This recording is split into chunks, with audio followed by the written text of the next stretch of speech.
Hello and welcome. Let us begin with a bow.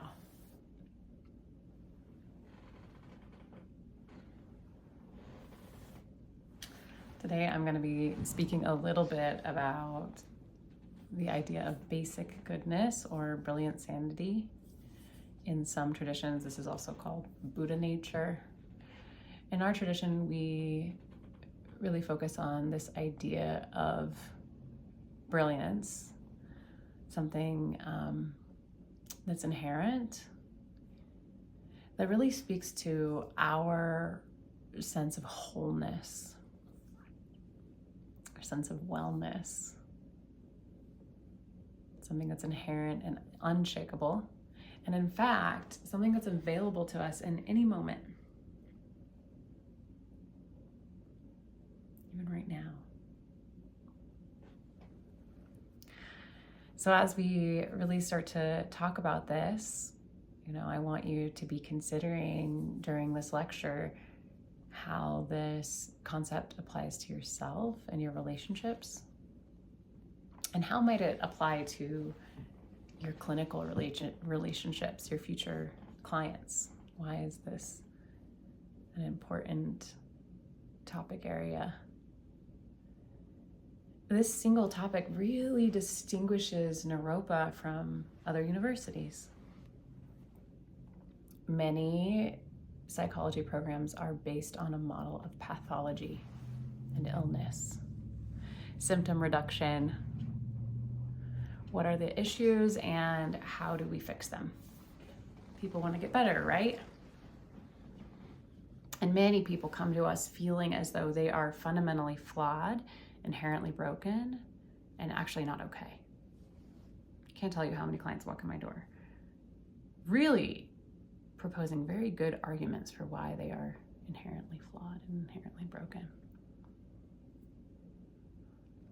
And so this model a little bit starts to turn that on its head.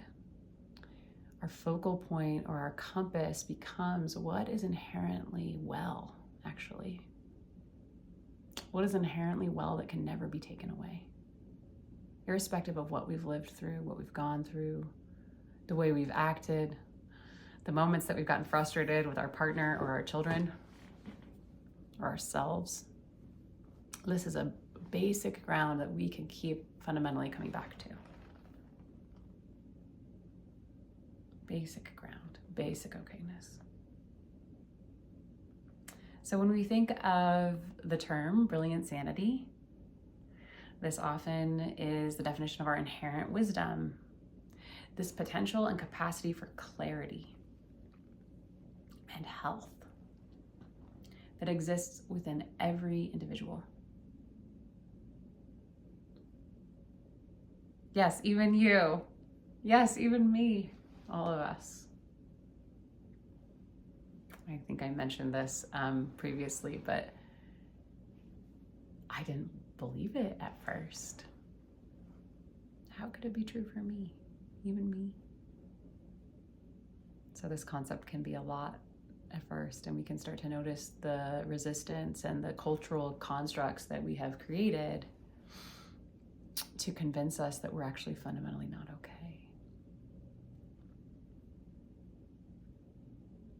So this is the part of us that remains whole even amidst our confusion, our fear, our suffering,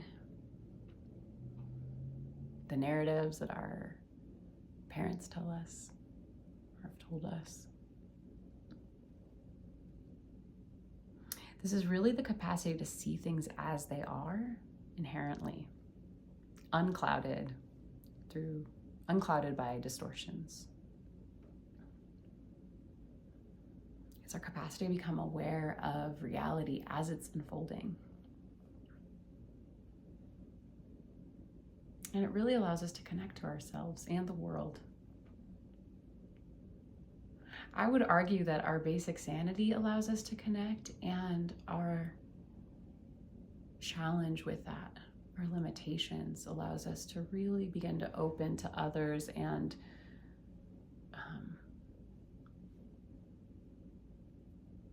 how big this really is, how hard it is when we really self-examine can really begin to connect with our clients as fellow human beings on the human path, where obstacles and kleshas and challenges arise and fall away. And there's a certain vulnerability in that, and a challenge, and also an opportunity to wake up, to come back again and again and again.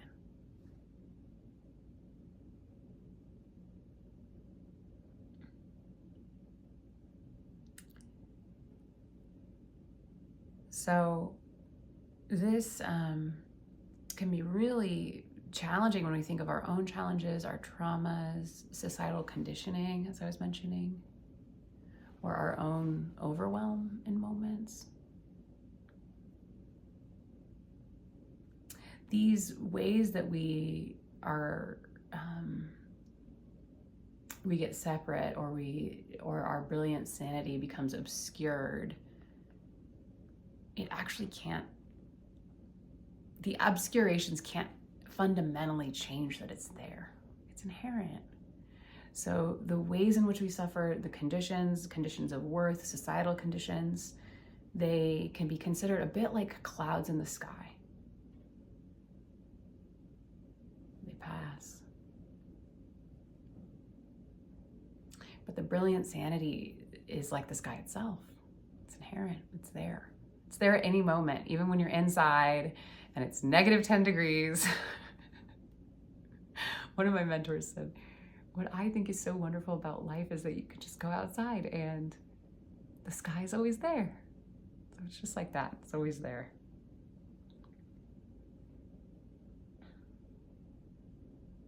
So it also relates to this fundamental belief that we are worthy. We're inherently worthy. And we inherently have dignity inside of us. It's available to all beings. All beings are worthy.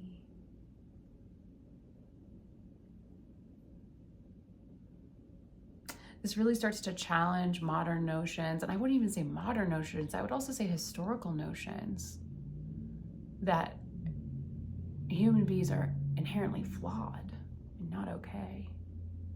And I was talking about this distinction between Europa and other spaces. It's like this fundamental piece is like, if people are broken, then there's something to sell them.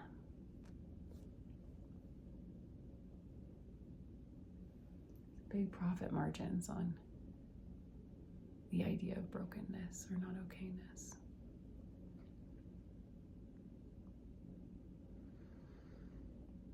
We don't have to go down that rabbit hole. There's a rabbit hole there. So at our core, we are kind, compassionate, and worthy. Whole. Not because of something that we are doing, but because of who we fundamentally are. So this is unconditional. It doesn't depend on external validation.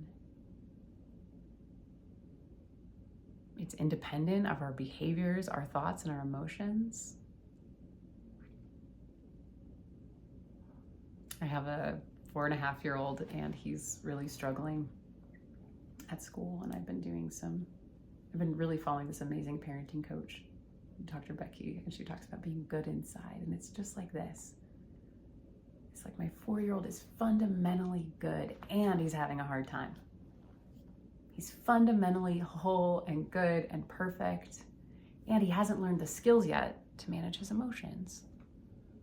So it's this idea, this knowing, this piece is good. He's good. His goodness.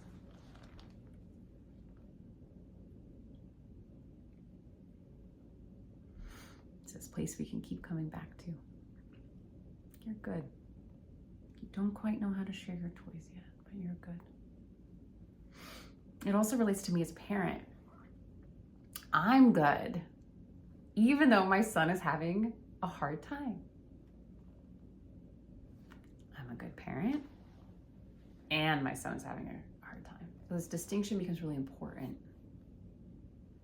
because we can separate ourselves or the self from the conditions that we can place on us or that externally get placed on us and then internalized as ideas or judgments or shame. We can start to separate. It's really this ability to see reality as it is. And some of these messages or these distortions really create layers of our shame and our disconnection from one another. A sense of separateness. My kid's not sharing his toys. I really must have messed up as a mom. I'm not okay. So I'm feeling separate from myself, and then I'm feeling separate from my kid, and I'm feeling separate from his teachers. And when I can remember, I'm doing the best I can. He's doing the best he can. His teachers are doing the best they can. We're all good. We're all just having a hard time figuring this out. It can really shift something.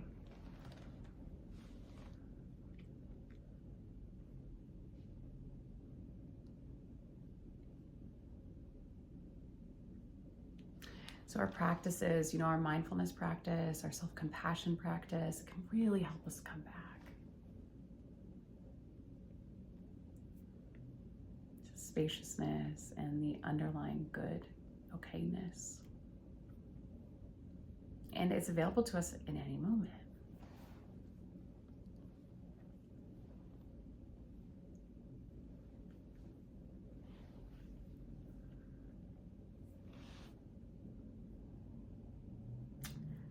So we really come back to these concepts and the boundless potential that we carry.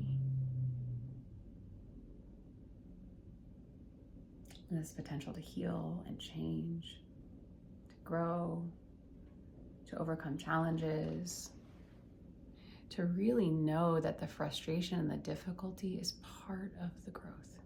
We don't get one without the other. It's an opportunity to wake us up. It's an opportunity to learn. It's an opportunity to come into contact with reality as it is, not what we prefer it to be.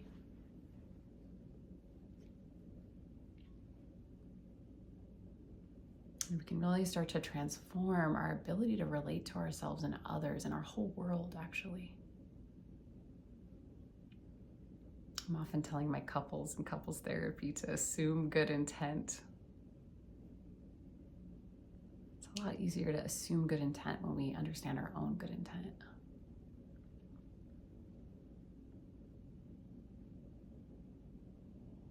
It's not about growing into something new or changing. It's not like another project. It's not turning ourselves into a project.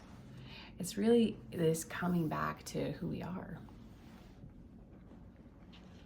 fundamentally. So I have a few quotes here. This is The Sanity We're Born With by Chogyam Trungpa. He says, when you don't punish or condemn yourself, when you relax more, sounds like meditation, right? And you appreciate your body and mind, you begin to contact the fundamental notion of basic goodness in yourself. It's really important to be willing to open yourself to yourself. Developing a tenderness towards yourself allows you to both see your problems and your potential accurately. You don't feel like you have to ignore your problems or exaggerate your potential. That kind of gentleness towards yourself is really necessary. It provides the ground for helping yourself and others. So really it's this return. Unconditional friendliness, kindness to ourselves.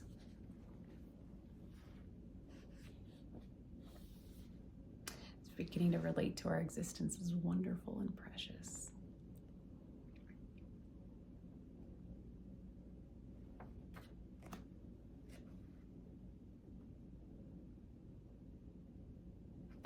So how does this connect to our clinical work and our clients? Why does this matter? I often think of the alternative. What's the alternative to seeing people as good and whole? Broken and bad? Is that the alternative? Fundamentally sick? You know, we think about the diagnostic manual. And I know there's a lot of controversial opinions about it. And I mentioned having a label can help us define something, like naming the demons, like, oh. But labels can also get us really stuck. So this notion is that people aren't fundamentally bad or broken, but they are working with it in broken systems. Many of our systems are broken. We're not deluding ourselves to think that this world is in great condition, that climate change doesn't exist.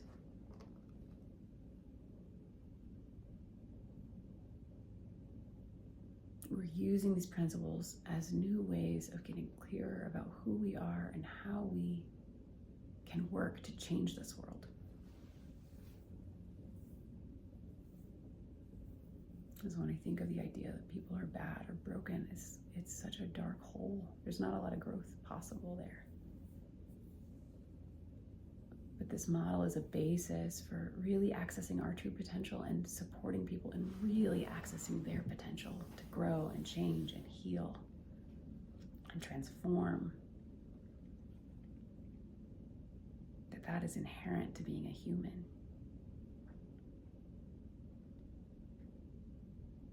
So it becomes very relevant clinically when we can see ourselves and hold our own wholeness.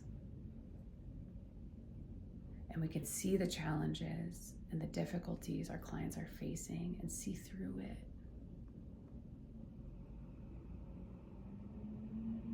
To something beyond, within. And when we start to see it within ourselves and we see it in our clients have the capacity to begin to see it in themselves. So it's not just an idea, it's a knowing we can begin to wake up to and heal from. Heal with.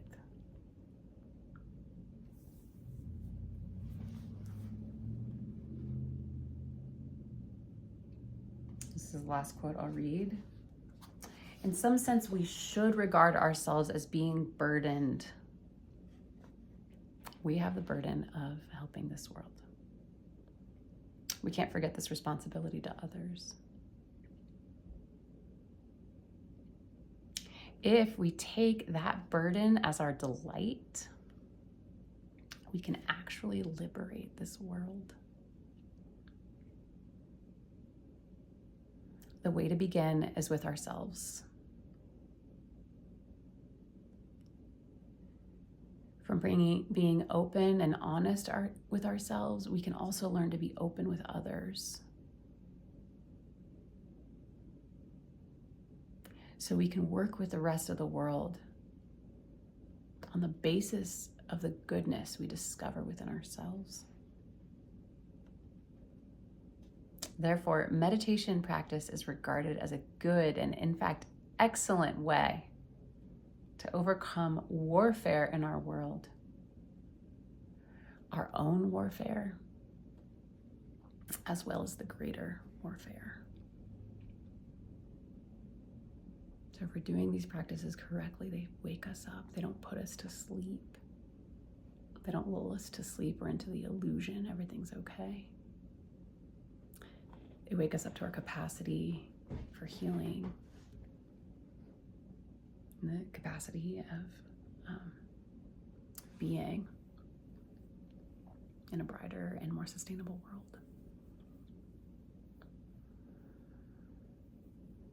Thank you for your time and listening to this lecture.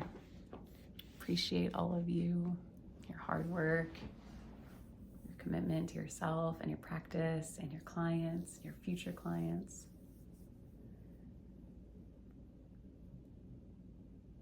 Let's close with a bow.